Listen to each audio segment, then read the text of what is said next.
Hello everyone. I have started this constitution discussion series. So in today's lecture, I'm gonna start state which comes from Article 1st to Article 4. So in today's lecture, we're gonna see what article says which kind of specific situation the government should adopt while making their state including policies. So let's see in the article first which talks about name and territory of the union. It means हमारा जो India है उसका नाम क्या होगा. देखिए what it says, India that is Bharat shall be a union of the states. अब यहाँ पे ध्यान दीजिए, इसने बोला है India that is Bharat. It means यहाँ पे दो बार दो डिफरेंट टाइप के नाम आए हैं, इंडिया भी आया है और भारत भी आया है. ऐसा क्यों? देखिए जब कॉन्स्टिट्यूएंट असेंबली की मीटिंग हो रही थी उस टाइम पे कुछ लोग चाहते थे कि हम India as a name adopt करें इस यूनियन का, और कुछ लोग चाहते थे कि हम भारत नेम जो है अडोप्ट करें.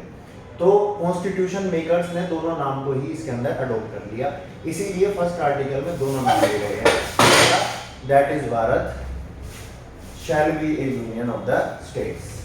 Next, the states and the territories thereof shall be as specified in the first schedule. It means the जब भी states होंगे या territories होंगे वो सब फर्स्ट शेड्यूल के अंदर इंक्लूडेड होंगे. Clear? Next one, the territory of India shall comprises, यानी कि जो इंडिया की बाउंड्रीज है, जो रीजन है, जो टेरिटरी है, वो किस किस से मिलकर बना होगा. So let's see the territories of the state, यानी कि जो स्टेट की बाउंड्रीज है, जैसे हमारे यहाँ पे डिफरेंट स्टेट है, यूपी हो गया, हिमाचल प्रदेश हो गया, हरियाणा हो गया, पंजाब हो गया, इन सब की बाउंड्री से मिलकर हमारे टेरिटरी बना होगा, plus the union territories specified in the first schedule, यानी कि जो भी यूनियन टेरिटरीज हमारे फर्स्ट शेड्यूल के अंदर इंक्लूडेड होंगे वो भी हमारे यूनियन के अंदर आएंगे. जैसे कौन कौन से यूनियन टेरिटरीज हैं, please tell me in the comment section. Next, such other territories as may be acquired. इसका क्या मतलब हुआ? इट मीन्स जो फ्यूचर में टेरिटरीज हमारे यहाँ पे इंक्लूडेड किए जाएंगे वो भी आर्टिकल 1 में कवर होंगे. क्लियर हो गया यहाँ तक? नेक्स्ट वन, लेकिन इसका ये मतलब नहीं है कि जो बाहर से स्टेट है या जो इंडिया का अभी पार्ट नहीं है वो अगर टेरिटरीज इंडिया का पार्ट बनते हैं तो वो आर्टिकल 1 के अंदर नहीं कवर होंगे. ठीक है, वो कहाँ पे कवर होंगे? वो कवर होंगे आपके आर्टिकल 2 के अंदर, जो हम नेक्स्ट बात करने वाले हैं. तो नेक्स्ट आर्टिकल 2, एडमिशन और एस्टेब्लिशमेंट ऑफ न्यू स्टेट्स. यहाँ पे अटेंशन पे कीजिए प्लीज. एडमिशन यानी कि नए स्टेट को भारत में इंक्लूड करना, और एस्टेब्लिश इट मींस नए स्टेट का एस्टेब्लिशमेंट करना. इस आर्टिकल की सबसे बड़ी स्पेशलिटी क्या है? इसके अंदर वो रीजन आएंगे जो भारत का पार्ट नहीं है. सो पार्लियामेंट में by law admit into the union और establish new states on such terms and conditions as it thinks fit.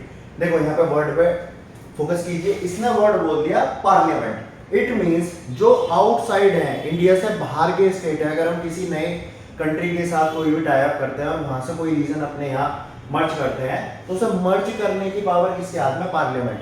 किसी भी स्टेट लेजिस्लेचर के हाथ में नहीं है. तो पार्लियामेंट में बाय लॉ यानी कि जो लॉ बनाया गया है, कानून जो उसको पावर देता है, admit into the union, union के अंदर कौन से स्टेट इंक्लूड होंगे और एस्टेब्लिश होंगे, वो सब उसकी कंडीशन पार्लियामेंट तय करेगी. ठीक है, जैसे सिक्किम बाद में एसोसिएट किया गया बाई आर्टिकल 36, तो वो पूरे तरीके से भारत में स्टेट बन गया. नेक्स्ट वन आता है आर्टिकल 3. आर्टिकल 3 क्या बोलता है? Formation of new states and alteration of the areas, boundaries और नेम्स ऑफ एग्जिस्टिंग स्टेट्स. इसका क्या मतलब हुआ? Formation of new states which means जो स्टेट ऑलरेडी इंडिया का पार्ट है उनका फॉर्मेशन करना, उनके जो एरिया है उसके अंदर चेंज करना, बाउंड्रीज के अंदर चेंज करना या नाम के अंदर चेंज करना. तो लेट्स सी, पार्लियामेंट में बाय लॉ पार्लियामेंट लॉ बना के, स्टेट के अंदर पावर नहीं है, केवल पार्लियामेंट के अंदर पावर है, क्या? Form a new state by separation of territory from any state और बाय यूनाइटिंग टू और मोर स्टेट्स और parts of the state. It means parliament एक नया स्टेट बना सकती है, कैसे? किसी भी स्टेट की टेरिटरी से एक एरिया काट के एक नया स्टेट बना दिया, जैसे एग्जांपल ले लो आप, आंध्र प्रदेश से तेलंगाना काट के एक नया स्टेट बनाया गया था। बाय यूनाइटिंग टू और मोर स्टेट, कोई भी दो स्टेट ले लिए, उनके एरियाज को दो जगह मर्ज करके एक नया स्टेट बना दिया, और मोर स्टेट्स और पार्ट ऑफ द स्टेट्स, या किसी स्टेट का एक छोटा पार्ट निकाल के उससे अलग स्टेट बना दिया, और by uniting any territory of a part of any state, या कोई टेरिटरी है उसको किसी स्टेट के साथ मर्ज करके एक नया स्टेट बना दिया। Increase the area of any state, it means किसी भी स्टेट का एरिया बढ़ा देना, उसका एरिया एक्सपेंशन कर देना। Diminish the area of any state, किसी भी स्टेट का जो एरिया है उसको कम कर देना, उसकी बाउंड्री को, उसके एरिया को घटा देना। Alter the boundaries of any state, यानी किसी भी स्टेट की जो बाउंड्रीज है उसको इंक्रीज या डिक्रीज कर देना, उसमें चेंजेस करना। Alter the name of any state, या किसी भी स्टेट का नाम बदल देना। वो सारे का सारा फॉर्मेशन किसके अंदर होगा? आर्टिकल 3 के। और से करने की पावर किसके हाथ में? पार्लियामेंट के, ना कि स्टेट गवर्नमेंट के। Next, provided that no bill for the purpose shall be introduce in the either house of parliament except on the recommendation of the president.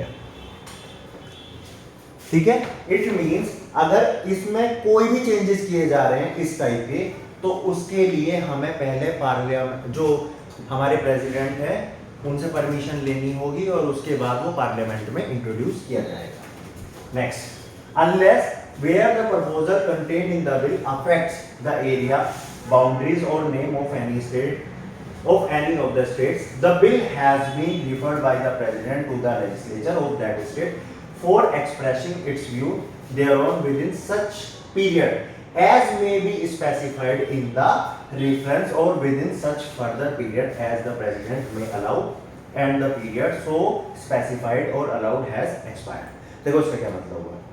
Suppose करो किसी भी स्टेट के अंदर नया स्टेट बनाना है, या स्टेट को काट के नया स्टेट बनाना है, या किसी भी स्टेट का नाम चेंज करना है, तो इंडियन प्रेसिडेंट सबसे पहले उस स्टेट की लेजिस्लेचर के पास वो रिकमेंडेशन भेजेंगे, यानी एक बिल बना के भेजेंगे कि आपके क्या व्यूज हैं, और उसके लिए एक टाइम फ्रेम वो डिफाइन करेंगे। अगर वो स्टेट उस टाइम फ्रेम में कोई जवाब नहीं देता है, तब भी वो प्रेसिडेंट की मर्जी होगी, वो उसको एक्सेप्ट करें या ना करें, या वो अपनी मर्जी से कुछ भी करें। उसके बाद पार्लियामेंट में वो बिल इंट्रोड्यूस किया जाएगा, और जब पार्लियामेंट के अंदर इंट्रोड्यूस किया जाएगा, now it's the power of the parliament to decide the name of the state और to make the changes in the boundaries of the states. Clear? Next, article 4। What article 4 says? देखो, laws made under articles 2 and 3 to provide for the amendment of the first and the fourth schedules and supplemental incidental and consequential matters। it means जो हम article 2 और 3 के अंदर changes कर रहे हैं उसके बारे में यहाँ पे प्रोविजन दिए गए हैं। क्या क्या? any law referred to in article 2 or article 3 shall contain such provisions for the amendment of the first schedule and the fourth schedule as may be necessary to give effect to the provisions of the law, and may also contain such supplemental, incidental and consequential provisions, including provisions as to representation in parliament and in the legislature or legislatures of the state or states affected by such law as parliament may deem necessary। it means article 2 और 3 के अंदर जो भी changes किए जाएंगे, उसको changes करने की जो पावर है वो केवल किसके हाथ में होगी? केवल पार्लियामेंट की, ना कि किसी भी स्टेट लेजिस्लेचर के। Next one, next, no such law as aforesaid, यानी कि जैसा कहा गया है, shall be deemed to be an amendment of this constitution for the purpose of article 368। देखिए, हमारे कॉन्स्टिट्यूशन में अगर कोई भी चेंजेस किया जाता है, उसका प्रोसेस आर्टिकल 368 के अंदर मेंशन किया गया है। और यहाँ पे स्पेसिफिकली बता दिया गया है, सपोज करो आप किसी भी स्टेट का नाम चेंज कर रहे हो, जैसे हमारा आंध्र प्रदेश हुआ, आंध्र प्रदेश से एक स्टेट हमने काट के नया बनाया तेलंगाना। तेलंगाना बनाने के बाद ठीक है, अब हमें कॉन्स्टिट्यूशन में तो मेंशन करना पड़ेगा कि हमने एक नया स्टेट बना दिया, लेकिन क्या वो कॉन्स्टिट्यूशन के अंदर कॉन्स्टिट्यूशनल अमेंडमेंट कंसीडर होगा, वो चीज यहाँ पे मेंशन की है कि नाम चेंज कर देना है, बाउंड्रीज चेंज कर देना है, कुछ भी इस टाइप का चेंज करना, आर्टिकल 368 के अंदर जो है कॉन्स्टिट्यूशनल अमेंडमेंट नहीं माना जाएगा। इट मींस हम उसे कॉन्स्टिट्यूशनल अमेंडमेंट नहीं मानते, लेकिन कॉन्स्टिट्यूशन में क्या चेंज करना पड़ेगा, यस ऑब्वियसली नाम तो हमें चेंज करना पड़ेगा, मेंशन करना पड़ेगा, लेकिन उसको हम कॉन्स्टिट्यूशनल अमेंडमेंट नहीं मानते। तो फिर किन प्रोविजंस को हम 368 के अंदर कॉन्स्टिट्यूशनल चेंजेस कॉन्स्टिट्यूशनल अमेंडमेंट मानते हैं, वो हम जब आर्टिकल 368 कवर करेंगे तब वहां पे डिस्कस करेंगे। ठीक है, ये आपका आर्टिकल 1 to 4 आपका कवर हो चुका है।